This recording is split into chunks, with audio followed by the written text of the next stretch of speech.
Hello everybody, another Tuesday is upon us, and you can see from the thumbnail and the title we have got a lot of them to go through, so we're going to get right into it. The first of 8 coming back this week.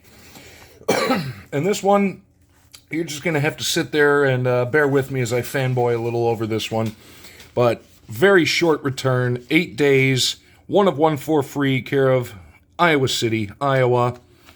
It is literally, I would say, the man, the myth, the legend, Dan Gable on the Olympic Hall of Fame cards that came from Justin at Three Good Nerds. So here, fanboy time for Mr. Gable. Oop, there's something there that's bugging me.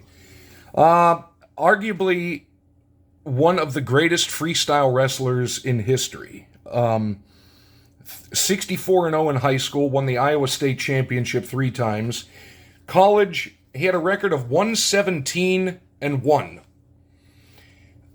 He was 2-time NCAA champion at Iowa State, and the only loss of his career, because he went 12-0 in international tournaments, the only loss in his career came his final year, I think, or the one year he was a NCAA runner-up to a gentleman by the name of Larry Owings out of the University of Washington, gave Dan Gable the only loss of his career. He then went on to coach at Iowa, produced 152 All-Americans, 12 Olympians, 106 Big Ten champions. The guy, 15 national titles, and on top of that, he won the World Championship in 1971 and won the gold in 1972 in Munich. 6 matches, all wins, gave up absolutely 0 points. Literally had a perfect Olympic run. And and he has a wing of the not of the Professional Wrestling Hall of Fame, but what is it? The Dan Gable Museum is at the Wrestling Hall of Fame in Waterloo, Iowa. So if you have a wing of a Hall of Fame named after you, you're doing well. Mr. Gable, thank you so much. That was a big one. And just starts off the week. But number 2, after a 288-day turnaround out of an address I found on Sports Card Forum in North Hollywood, California, we have John Travolta. Of all things, it's been a couple of weeks for the wow, I never expected that, on the old Welcome Back Kotter card, signed in silver, personalized. John Travolta. Okay, everybody put down in the comments, what's your favorite Travolta movie? I think may have to be Pulp Fiction. He did a great job in Pulp Fiction. That was a cool movie. Really like that movie. But obviously, Welcome Back Kotter, Saturday Night Fever, a slew of other things, and the whatever it was that was Battlefield Earth. But that aside, Mr. Travolta, thank you so much. I really appreciate it. Number 3, we're turning to hockey and continuing the gold medal theme. After a 50-day turnaround at an address in Dublin, Ohio, came Fredrik Modin on the Trilogy. And Modin actually won gold medal in, I have it written down, 2006 with the Swedish national team in Turin. And actually, that was the moment that gave him membership into the Triple Gold Club, which is Olympic gold medal, World Championship gold medal, and Stanley Cup. He did the World Championship in 98 and won the Stanley Cup with the Lightning in 04. Long career, 898 games, total of 462 points, played for the Leafs. Biggest stint was with Tampa Bay from 99 to 06. Finished up his career playing for Columbus from 06 to 10, and then the Kings for 10, the Kings in part of 10, the Atlanta Thrashers for part of 10, and 4 games for the Flames at the end of 10, starting his career in 96. But the second Olympic gold medalist of this opening, and thank you so much, Mr. Modin. And I got it personalized too, which is even cooler. Number 4, now this one's a fun one. And I'll explain why. 11-day turnaround out of Seminole, Florida. And we're going to get just the card first. So when I saw the card, well, I just showed it, but it was this Ken Hodge card. But he signed it on the back. And I was I was like, oh, maybe because it was a little too dark.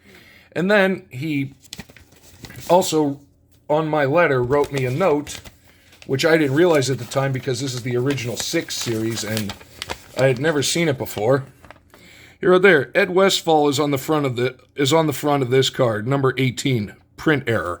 And I did not know that, so not only did we get a signed Ken Hodge, well, he signed it on his name, but apparently I didn't even realize it because I was unfamiliar with this series that, apparently a misprinted card. So that is, I think, actually kind of double bonus. And the fact he signed it on his part was really cool. Let's see, looking at, and actually ticks off one of my England county needs because he is from Birmingham, when I believe, somebody can correct me if I'm wrong, that's the West Midlands.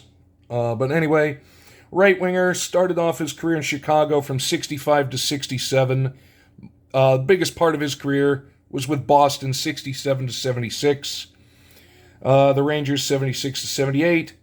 Won the Stanley Cup with Boston in 70 and 72. 881 games and 800 career points. Mr. Hodge, thank you much. And for the extra cool bonus information on on the print card. Now, the print error, I should say. Now, these last 4 actually all came in on Saturday, all at the same time. So we're going back to another gold medalist, 1 of 1 for free, an address in Shoreview, Minnesota, on the Olympic Hall of Fame cards. If I can get my hand to work, there it is. It is Buzz Schneider from the 1980 Miracle on Ice team.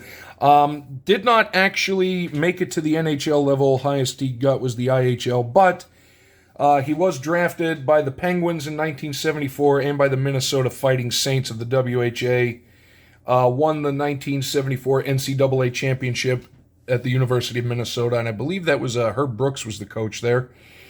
Was part of the 76 Olympic team in Innsbruck, but obviously the big moment here in 1980. And again, this was, against the Soviets, the Miracle on Ice game, but the gold medal, I think we beat Sweden for the gold medal. But Olympic gold medalist and Mr. Schneider, thank you so much. Next up, another of the Olympic ones. 12-day turnaround, 1 of 1 for free in Tempe, Arizona. But we're turning to the basketball court this time, and it is Joe Caldwell signed the 1964 Olympic team card. Let's see. Really good career for Mr. Caldwell. Drafted 2nd overall by Detroit out of Arizona State. Played for Detroit from 64 to 65. Went to the St. Louis/Atlanta Hawks when they were moving around, 65 to 70, and then finished his career in the ABA with the Carolina Cougars/Spirits of St. Louis. I don't know much about the ABA, and I really should, but 70 to 75. 2-time All-Star in both leagues. Jersey retired at ASU. 12,619 career points, and gold medal in 1964, which was in Los Angeles, I think. And yes, I write it on the back of ones that don't say who it is on the front. But either way, I think it was Los Angeles, but another Olympic gold medalist, Mr. Caldwell, thank you so much. The penultimate one, we turn to the golf links. After 110 days out of an address in Jupiter, Florida, we have the 1989 British Open winner. Was it the British Open? Yes, the British Open. It was called the Open Championship, but it's the British Open. Mark Calcavecchia also took his next highest. He took 2nd in the Masters in 1988, and in 2011 won the Byron Nelson Award on the Senior Tour/Champions Tour for the money leader in 2011. Has 13 career PGA wins, and on the Pro Set, I love getting these cards signed, and I have quite a few of them signed. So, Mr. Calcavecchia, thank you so much. And our final one, this one is really, really, really, really cool. Very fast, 9-day turnaround from West Palm Beach, Florida. We saw these on Jank Pack Thursday a couple of weeks ago. I said I was going to get some signed, and now I have begun to get them signed. And this is signed by Robert Crippen a retired U.S. Navy captain and NASA astronaut. This was STS-7, the second flight of the Space Shuttle Challenger, and he was the commander of this one, but also was the pilot of the first time the Challenger went into space. And on the back here, we read this before, but I'll read it again just because it's really cool what the gentleman accomplished.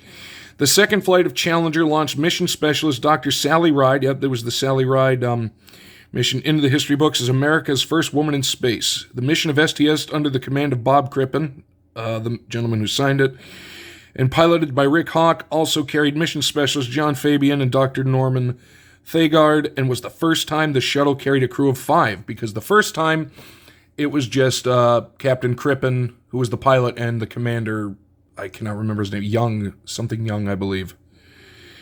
During Challenger's 97 orbits, the astronauts tested a Telsat F satellite in Indonesia's Palapa B1. The crew also successfully deployed and retrieved an instrumented spacecraft, the Shuttle Pallet System, SPAS. And the remote camera got the picture on the front. And we'll put that back in there just to look around at it. And to think that, he was... It's just incredible. This picture is just... It speaks volumes. The fact that he signed it in gold. And let's see, he was in space 4 times. Again, STS-1, which was the very first space shuttle mission. He was the pilot. STS-7, which was the one in question, and he commanded the others. Also commanded 41C and 41G.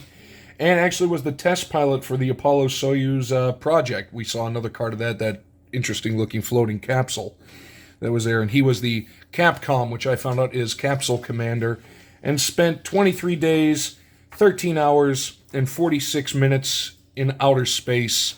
And what a fantastic way to finish off a really, really great week of TTM's Captain Crippen. Thank you so much. And thank you to everybody who joined in. This was a blast. We had 8 really, really, really awesome ones. Let me know what you think down below. Hopefully the week has started off well and will continue to go well for you. And we'll catch you next time.